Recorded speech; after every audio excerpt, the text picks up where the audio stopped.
Ekspedisi saya menjelajah pesisir selatan Jawa Tengah terus berlanjut. Kali ini saya akan menuju sebuah daerah yang berada di pesisir selatan Kabupaten Cilacap. Masih di pesisir selatan Jawa Tengah, kali ini petualangan saya akan mengeksplor salah satu ekosistem mangrove terbesar di Pulau Jawa, tepatnya di Kampung Laut, Kabupaten Cilacap. Ikuti jejak saya, jejak petualang. Dari Pelabuhan Sleko Cilacap, kapal penumpang ini membawa saya dan warga Kampung Laut membelah ketenangan Laguna Segara Anakan.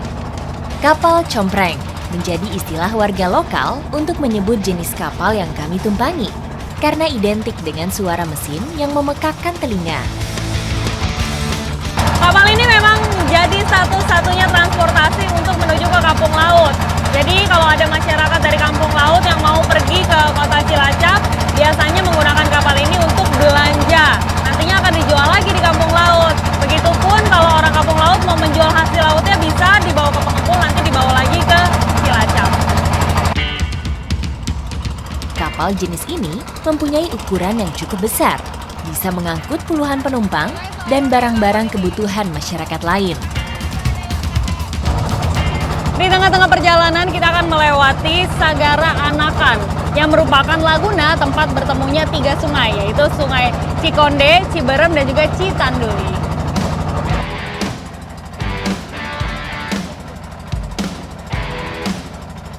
Selama 40 tahun terakhir, perairan dengan ekosistem mangrove terluas di Pulau Jawa ini terus menyusut hingga tersisa kurang dari 400 hektar. Setelah 1,5 jam menyusuri tepian Pulau Nusa Kambangan, akhirnya kapal yang saya tumpangi bersiap untuk bersandar. Sekarang kita udah sampai di Pelabuhan Besar Kampung Laut, tapi tujuan kita adalah Desa Ujung Alang, makanya mau lanjut naik perahu kecil. Desa-desa di Kampung Laut hanya terhubung melalui jalur air. Perjalanan saya lanjutkan menuju desa pertama dari 4 desa yang ada di kawasan ini. Ini sekarang kita udah mulai masuk perairan yang lebih sempit lagi. Hutan bakau, ada nipah juga di sekeliling kita nih. Kampung Laut merupakan sebuah kecamatan dengan luas lebih dari 14.000 hektar. Terdiri dari 4 desa yang tersebar di sepanjang Segara Anakan antara Pulau Nusa Kambangan dan pesisir Cilacap. Terdiri dari lautan yang ditutupi oleh hutan bakau dan daratan yang terbentuk oleh endapan lumpur akibat pendangkalan. Pada tahun 70-an, Desa Ujung Alang dan ketiga desa lainnya merupakan pemukiman terapung. Namun dengan laju sedimentasi yang tinggi, menyebabkan pendangkalan dan menjadi pemukiman permanen. Hutan bakau menjadi ekosistem berbagai jenis biota laut. Seringkali dimanfaatkan oleh masyarakat sekitar dan menjadi sumber makanan juga. Nah, sekarang saya mau mencari salah satu di antaranya. Ikuti jejak saya, jejak petualang. Lepas dari sungai besar, perahu yang saya tumpangi bergerak masuk ke anak sungai yang sudah semakin surut. Saya bersama nelayan Ujung Alang mau melihat keragaman hayati yang ada di hutan mangrove ini. Hutan bakau mempunyai peran penting bagi lingkungan pesisir. Mampu menjaga kualitas air dan udara, hutan mangrove juga menjadi rumah untuk berbagai jenis biota laut. Jadi kita mau mengambil kepiting bakau. Nah, ini pinturnya itu yang sudah disimpan dari hari kemarin. Pintur itu ini nih, seperti bubu. Langsung dapat. Oh, langsung nih. Langsung dapat loh ini. Wih, kepiting bakau. Ada 1 di sini, umpannya udah kemakan 1. Nah, ini bisa langsung dikeluarin. Oh, bisa. Masukin aja ke itu. Oh, langsung ke sini. Coba, bentar.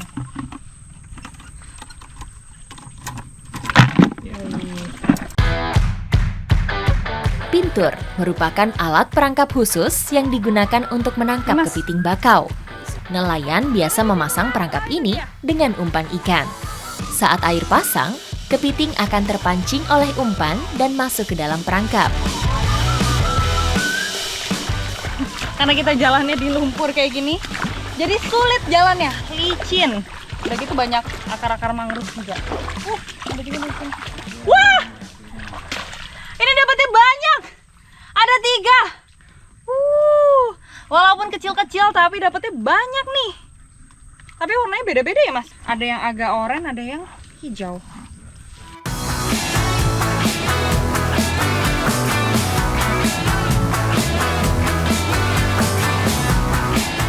Wah, ini kepitingnya nih. Kalau secara ukuran memang nggak terlalu besar, masih kecil. Tapi jumlahnya banyak di sini. Dan ada 2 jenis.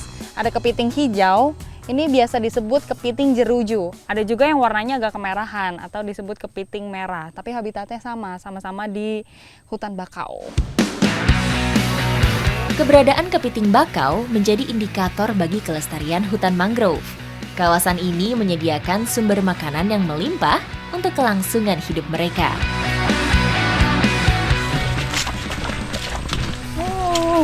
Menggelikan juga. Nempel-nempel gini. Kenapa jumlah kepitingnya banyak? Itu karena spesies mangrove-nya juga banyak. Semakin banyak spesiesnya, kepiting itu semakin betah. Karena ini nih, ada salah satu makanannya yang menempel di batang mangrove. Kepiting dapat menjaga keseimbangan ekosistem di daerah tempat tinggalnya. Daun yang dimakannya bisa membantu proses perputaran energi. Lubang-lubang yang dibuat kepiting dapat membantu proses pertukaran udara pada kawasan hutan bakau.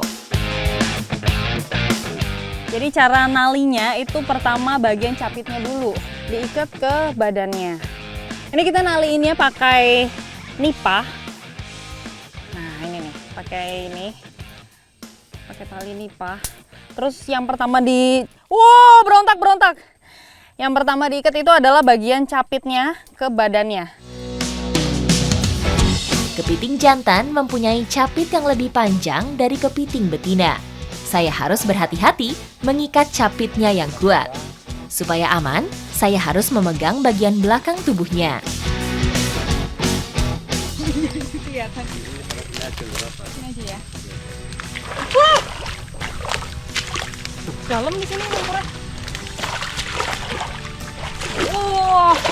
Dalam banget. Iya, dalam memang lumpur. Ada nggak deh?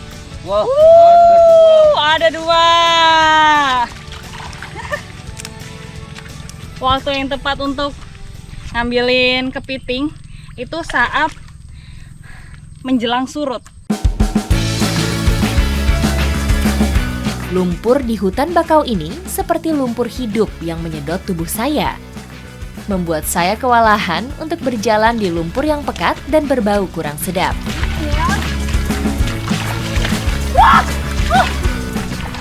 Jeblos dalam.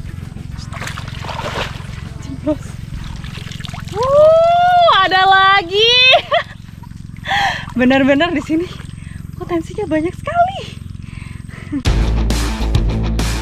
Dari banyaknya jumlah hasil tangkapan dapat menjadi pertanda bahwa hutan mangrove di sini menjadi surga bagi kepiting bakau. Mas, itu kabur kepitingnya.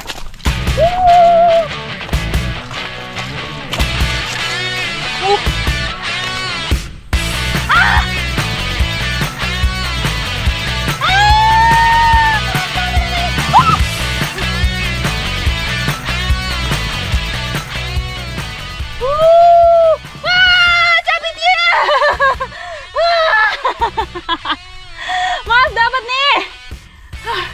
Ayo kita ikat biar dia nggak kabur. Capit menjadi alat pelindung diri bagi kepiting. Kekuatan capit kepiting diperkirakan bisa berkali-kali lipat dari berat tubuhnya. wah, umpannya habis. Gak dapet. Tapi umpannya udah habis. Ya, dimakan yang lain berarti ini ya mas? Enggak, ini habis mah dimakan biawak. Umpannya habis. Biawak. Biawak.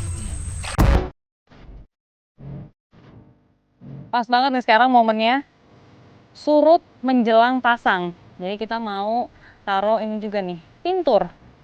Pakai umpan. Umpan yang digunakan itu biasanya adalah ikan-ikan kecil.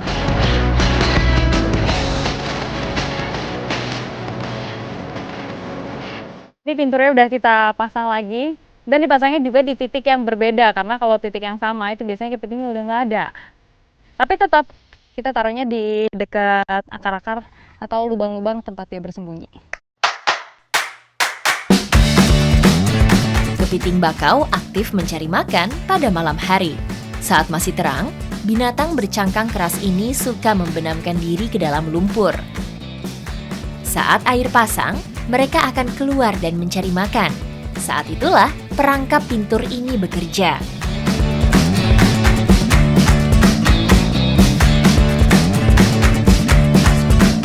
Selain daging bagian badannya, ini nih yang nikmat, bagian capitnya.